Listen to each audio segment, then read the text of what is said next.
নমস্কার বন্ধুরা, আমার চ্যানেলে আপনাদের স্বাগত জানাই। আজকে আমি আপনাদের বানিয়ে দেখাবো ঢ্যাঁড়স চিংড়ি। তার জন্য আমি কিছুটা ঢ্যাঁড়স ভালো করে ধুয়ে জল ঝরিয়ে রেখে দিয়েছিলাম। এবার ঢ্যাঁড়সটা আমি কেটে নেব। এবার বড় ঢ্যাঁড়সগুলো দু পিস করে কেটে নিচ্ছি।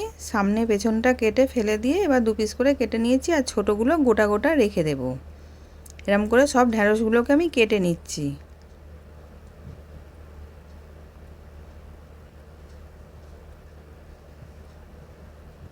এবার সব ঢ্যাঁড়সগুলো কাটা হয়ে গেছে। এবার চিংড়ি মাছটাকে ছাড়িয়ে নিচ্ছি।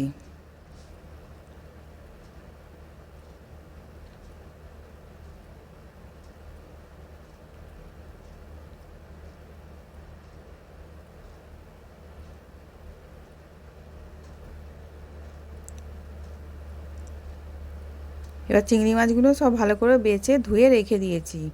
এবার একটা পেঁয়াজ নিয়েছি, গ্রেটারে করে কুড়ে নিচ্ছি পেঁয়াজটাকে।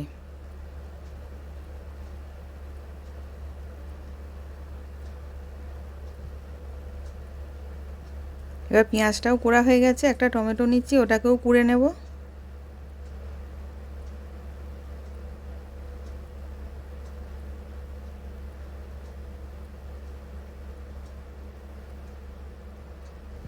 এবার টমেটোটাও কুড়া হয়ে গেছে। এবার কড়াতে তেল গরম করতে দিয়েছিলাম, তেলটা গরম হয়ে গেছে, ঢ্যাঁড়সটা দিয়ে দিলাম।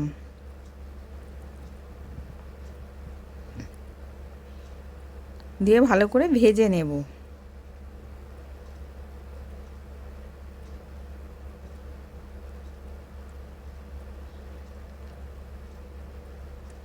এবার ঢ্যাঁড়সটার মধ্যে নুন দিয়ে দিলাম, দিয়ে ভালো করে মিশিয়ে নিচ্ছি।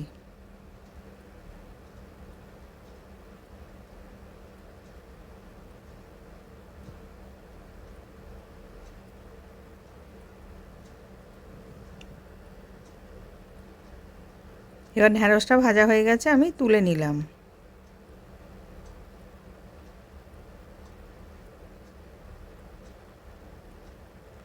এবার ওই তেলের মধ্যেই চিংড়ি মাছটা ভেজে নেব। এবার চিংড়ি মাছটা দিয়ে দিলাম, দিয়ে খুব বেশি ভাজবো না, হালকা করে ভেজে তুলে নেব চিংড়ি মাছটাকে।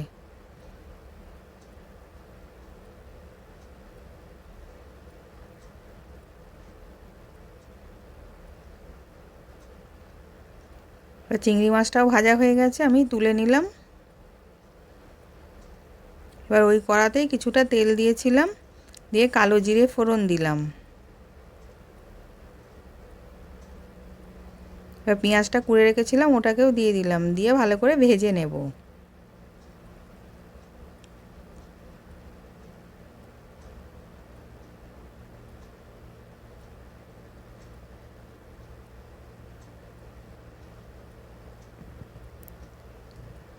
এবার পেঁয়াজটা ভাজা হয়ে গেছে, আদা বাটা, রসুন বাটা, লঙ্কা বাটা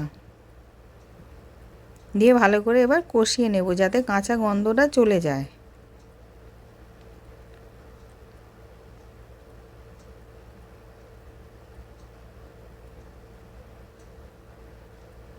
এবার সব কষানো হয়ে গেছে, কাঁচা গন্ধটাও চলে গেছে।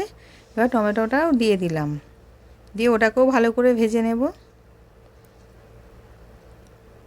এবার ওটাও ভালো করে ভাজা হয়ে গেছে। এবার হলুদ গুঁড়ো, কাশ্মীরি লঙ্কা গুঁড়ো, ধনে গুঁড়ো, জিরে গুঁড়ো, স্বাদ অনুযায়ী নুন দিয়ে সব একসাথে মিশিয়ে নেব।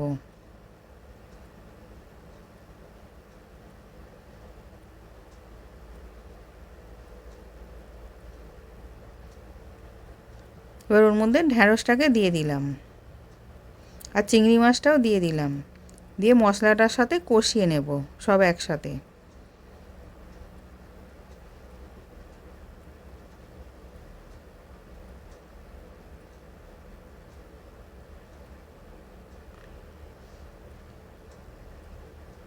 এবার সব কষানো হয়ে গেছে। এবার আমি অল্প একটুখানি জল দেব, যাতে ঢ্যাঁড়সটা সেদ্ধ হয়ে যায়।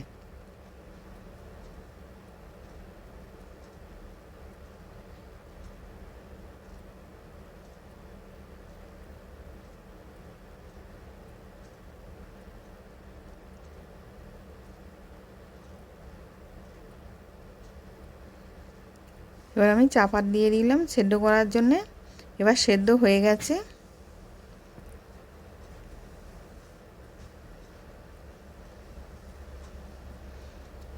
এবার নামাবার আগে একটুখানি গরম মশলা দিলাম, দিয়ে ওটাকে ভালো করে মিশিয়ে নিচ্ছি।